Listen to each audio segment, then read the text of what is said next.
All right. Good afternoon, everyone. It's good to see everyone, and we really appreciate you taking the time to join us.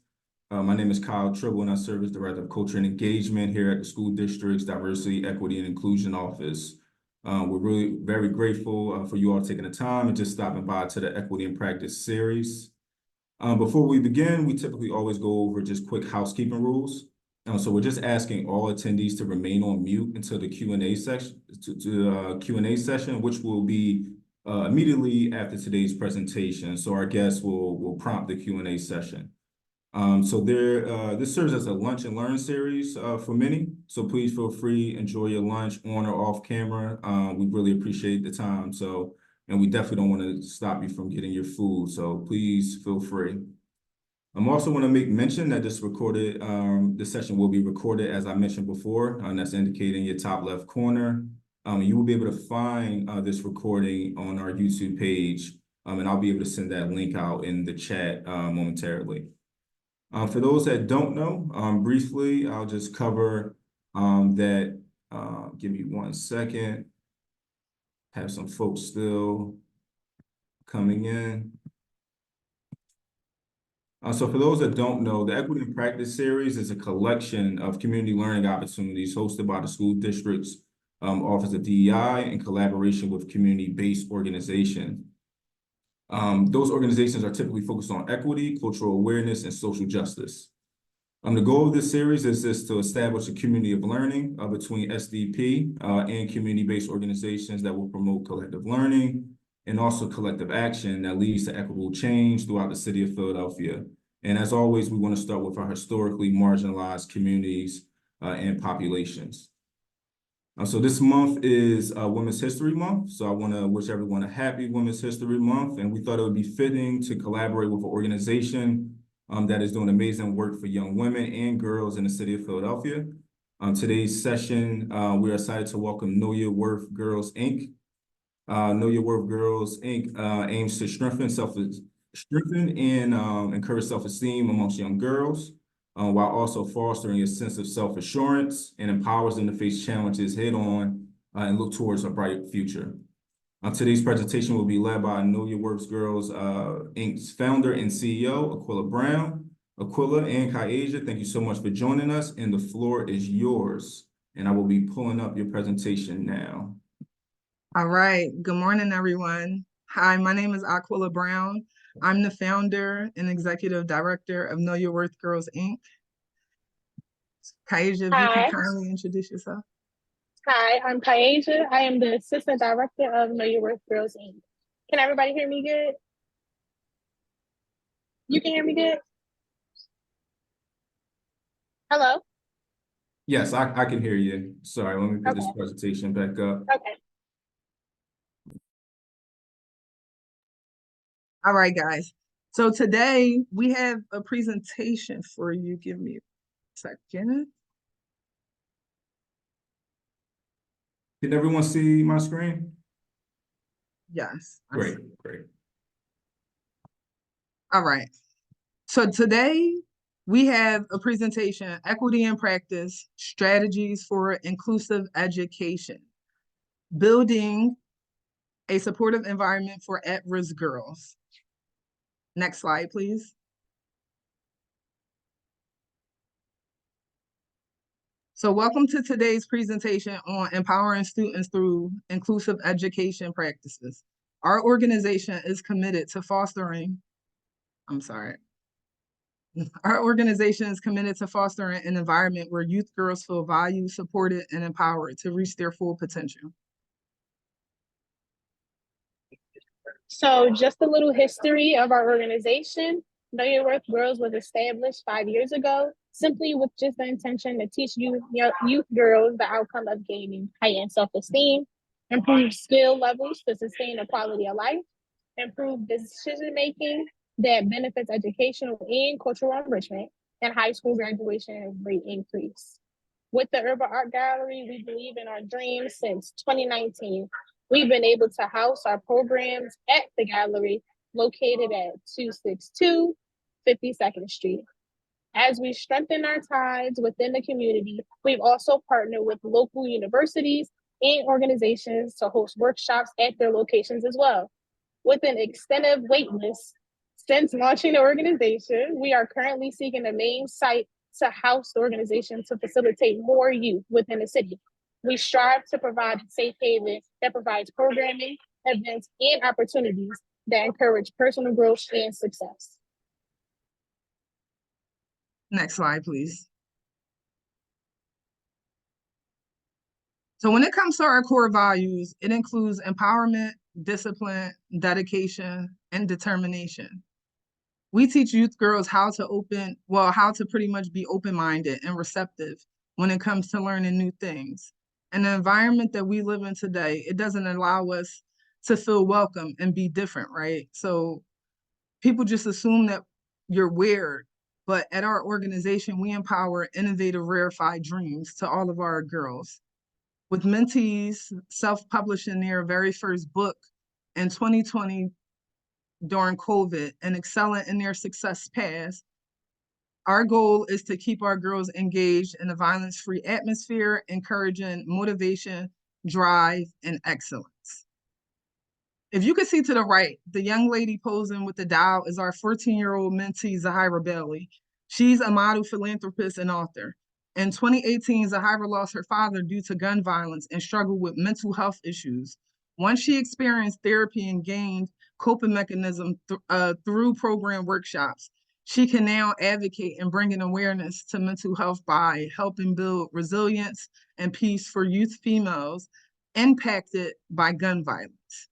Due to her dedication, we were able to secure a partnership with the University of Pennsylvania and creating Hopish, an 8-week pilot program focused on mental health awareness beginning in May 2024, with Zahira leading the project. Next slide, please.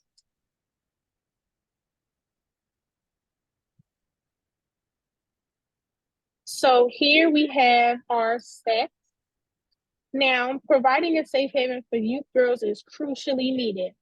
YRBS data are crucial first steps to revealing, understanding, and addressing emerging threats to the health and well-being of nation's youth. With this information being just a fraction of what girls undergo in today's time, our organization works to decrease these stats on a daily basis by implementing our strategies, tactics, and policies. 1 in 5 girls experience sexual violence. Depressive symptoms among girls in the last 2 years has increased 50.3%. 30% of girls seriously consider attempting suicide, up to 60% now in today's time. And 3 in 5 girls feel hopeless and sadness due to high levels of violence, which also has increased suicide risk. Next slide, please. So our expertise. Our team brings expertise in various areas to support students and educators. Youth programming, designing, engaging, and impactful programs tailored to needs and interests of youth girls. Allowing the youth to have input on what programming looks like to them is our #1 priority, whether it's conducting evaluation surveys, focus groups, or simply allowing a mentee to be involved in the program development. It's important that we implement the needs of the youth. We feel like who better than the youth to have, insight in developing what it is that they need.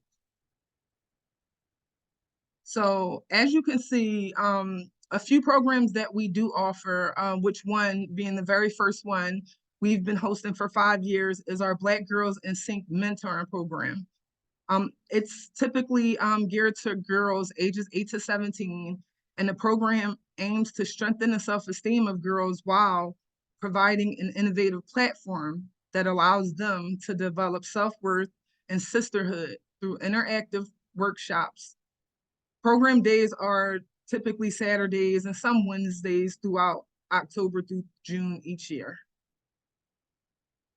During these sessions, the girls typically expect to engage in teachings involving self-esteem building, etiquette and sisterhood, youth empowerment, including youth entrepreneurship, financial literacy, cultural enrichment trips, and more.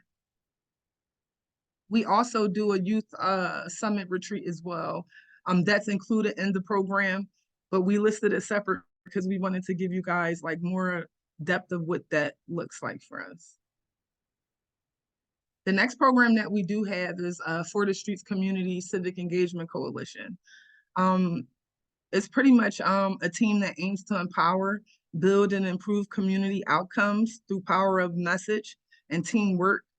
This program is designed for young adults that really want to make a difference in the community and drive positive change.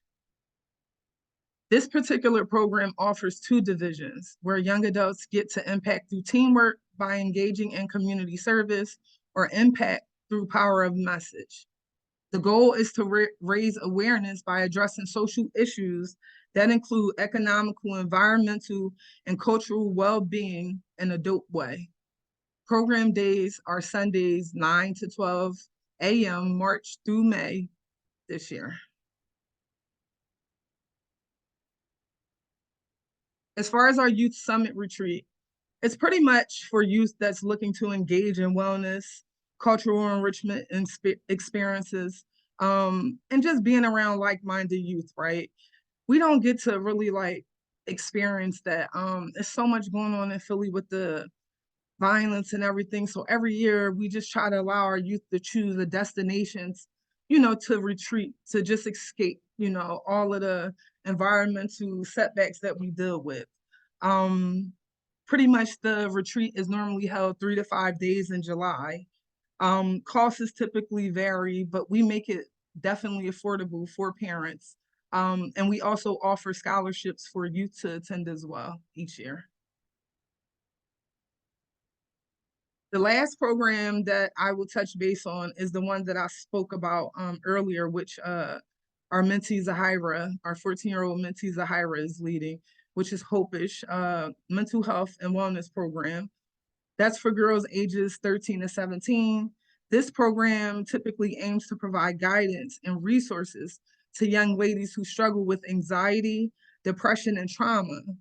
The goal is to pretty much help girls build resilience, especially in the face of tragedy. Program days will be on Thursday, starting May 2024. More details will be soon, so feel free to follow us and connect with us online as well.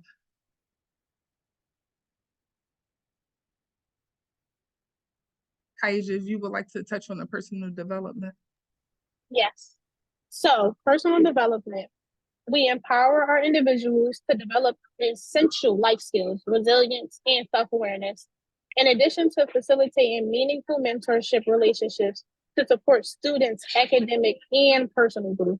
Me, myself, I'm in the classroom with the girls, so I try my best to connect with them and really see how they're doing, so I know what we can improve on, and then also so they can focus on their strengths as well. Our next point is equity and inclusion. Promoting diversity, equity, and inclusion in all aspects of education and programming. We ensure that the curriculum reflects diverse perspectives, cultures, and histories. On our last retreat, we went to the Whitney Plantation in 2022 in New Orleans. It was life-changing. It was life-changing. Even though it's kind of hard to see, it was definitely, the girls got a lot of information. We walked around. We went inside of a church. It was a nice scene to see. And we also offer flexibility in assignments, assessments to accommodate students' individual strengths and preferences. So like I said, me along with my other mentor, we tend to hold just quick quizzes just to see if our girls really gained what they needed to, and also so they can keep track of their success and their impact as well within themselves. Next slide, please. So if we go to our current impact stats of 2023, so 4,400 meals have been served to youth and neighbors within our community. 356,000 healthy steps have been walked to improve mental health and enhance cultural enrichment. 3,600, hold on, sorry. I done lost, I'm so sorry. 3,600 hours of community service to better our community have been served, and 100,000 youth and families have been impacted by our programming. So as you can see, we love to impact our community, help ourselves with our mental health, and just impact everyone overall. Next slide, please. So tips and equitable practices for working with students, specifically girls. When working with students, particularly girls, it's essential to keep the following tips and equitable practices in mind. Next slide. Challenge gender stereotypes. Avoid reinforcing traditional gender roles and stereotypes in educational settings. Encourage girls to explore diverse interests, pursue non-traditional career paths, and participate in activities traditionally dominated by boys. Growing up, I was teased because I like boys sports. I was pretty much raised around all boys. So considering the fact that, that was something that I liked, I just really push for it to be like equal when it comes to, equality with girls having access to, you know, those things that boys are able to, access more equally, well, more easier, if that makes sense.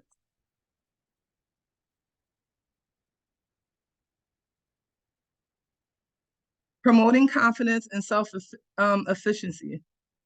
Foster a supportive and empowerment environment where girls feel comfortable and confident expressing themselves, taking risks and advocating for their needs and interests. Provide opportunities for leadership, development, public speaking, and decision-making. I know a lot of girls stress that they don't feel safe with speaking to, teachers at school. So being able to allow them to feel comfortable and inviting is definitely a plus, and something that we do as far as just getting more in depth and speaking with them. Next slide, please. Prioritize safety and well-being. Girls, particularly those living in neighborhoods with higher crime rates, may be exposed to at risk of violence and victimization, including domestic violence, sexual assault, and community violence. Girls have expressed their concern at a recent focus group about feeling unnoticed by teachers and not getting the support needed.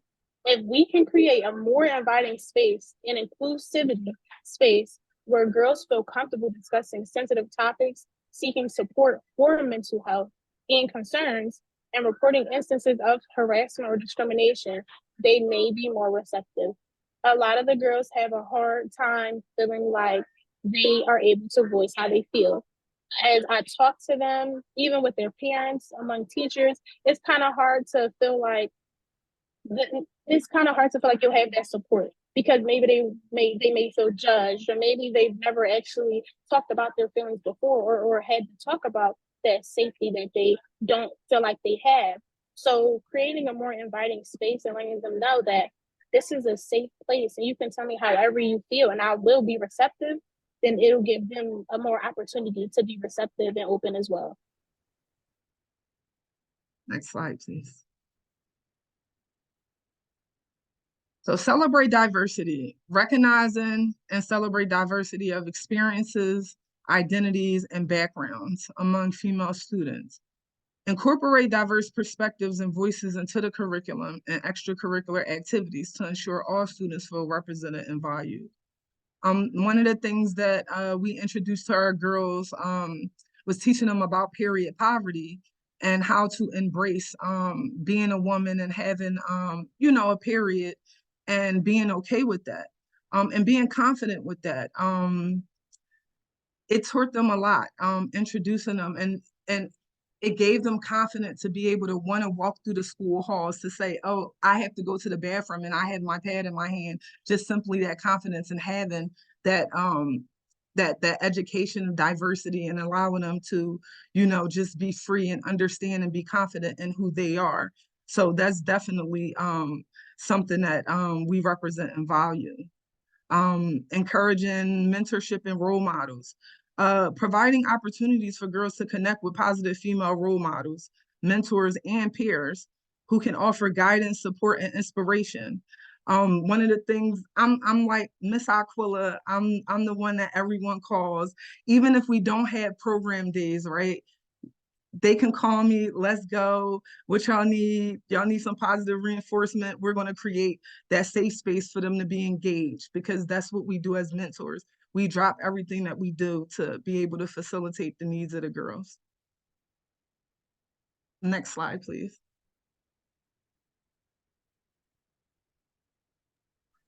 Promote agency and advocacy. Empower girls to advocate for themselves and others, both within the school community and beyond. Encourage them to speak up about issues that affect their lives, participate in student government and activism, and work towards creating positive change in their schools and communities. We stress our girls to the highest extent to always be able to advocate for yourself, like going to the bathroom for my period, having that education behind that, then they feel empowered to be able to do that. And then also advocate for themselves in places of harm, like we just talked about when it comes to the violence, being able to provide that space for them and also empowering them. Listen, speak up. It's okay to. It's okay to say how you feel. It's okay to advocate for yourself. It's okay. Because sometimes they feel as though in this world they kind of are closed, or that they feel like they may be judged, or they may feel like their word is just nothing. And it's everything. It's everything to the, and I want everyone and all the girls to know that. Just me, myself in the program, I try to advocate for that for myself as well. And then also empower them to get involved. Empower our girls to see themselves in places where they might not see, like in those government classes, in those debate classes, in that promoting people to go and vote, like doing things that'll empower others, but also themselves, because in their environment, they don't see that often. That might be seen as corny to do some community service, or they might be seen as, oh, well, you should be outside going to the mall with us instead of doing the debate club. No, I want to do the debate club because I feel in myself that I'm making an impact and having my voice shared, and I can do whatever I put my mind to.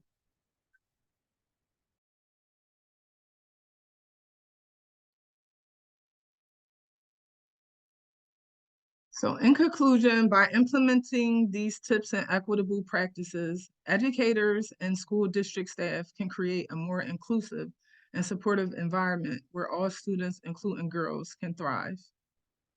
We thank you for joining us today, and we look forward to continuing the conversation on empowering students through inclusive education. We now open the floor for any questions that anyone may have. Thank you so much. Thank you, ladies. I'm assistant principal Laurie at Williams-Sarah High School. And before my hallway gets busy, that's why I'm like, let me ask questions.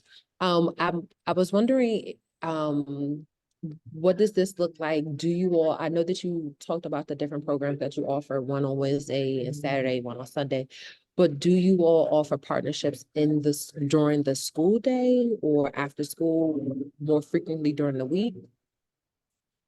So typically, it's really okay. So right now we're expanding our days. We've noticed that a lot of the kids don't want to come to the after school programs. We've noticed that the attendance is like less on the weekdays. So the thing is, how do we keep them engaged? So we're trying to, right now we created like different clubs for them to be more hands-on with on those days. So just finding more things that are interested, that they're receptive to. We are open to partnership and working on throughout those days within the week after school, yes. So will your information be shared with participants in this Zoom so that we can reach out to connect? Okay, I see Kyle saying yes. Okay. Yeah. Yeah, I think we have one more slide. I'll show that slide right before we finish up with questions.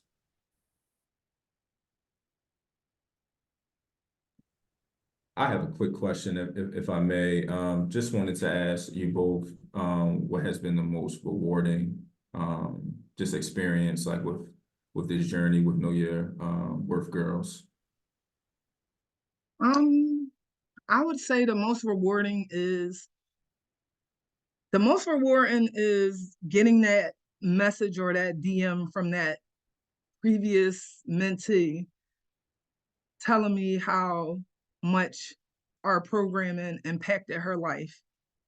Like that's the most rewarding to see that we can really like, you know, I don't know, it's different. We came into this game really just wanting to inspire. I'm not sure if you guys know, Kaija is my daughter. She's 20, so she's my assistant director. So we created the program simply off of what we felt like girls needed. So just that reward of being able to start from scratch and create a program from scratch, an organization from scratch, a curriculum from scratch, and teach young girls how to be, leaders in today's life. That's the most rewarding to me. Yeah, and I can say the same thing. I don't want to get emotional or anything because I love my girls. Like from the front to the back to I love everybody. Because I was previously in a program. I graduated when I was 18. So as soon as I graduated, I was just involved, trying to be a part of this, trying to be a part of that. Even just me, I'm the program director of our mentorship, Black Girls in Sync. So me alongside my mentor, Maris, we're in the classroom getting these girls these lesson plans, getting these girls these workshops. Last week, we did a hair workshop, learning about salon etiquette. So I feel like being able to just see that my girls are learning this information is just so impactful to me.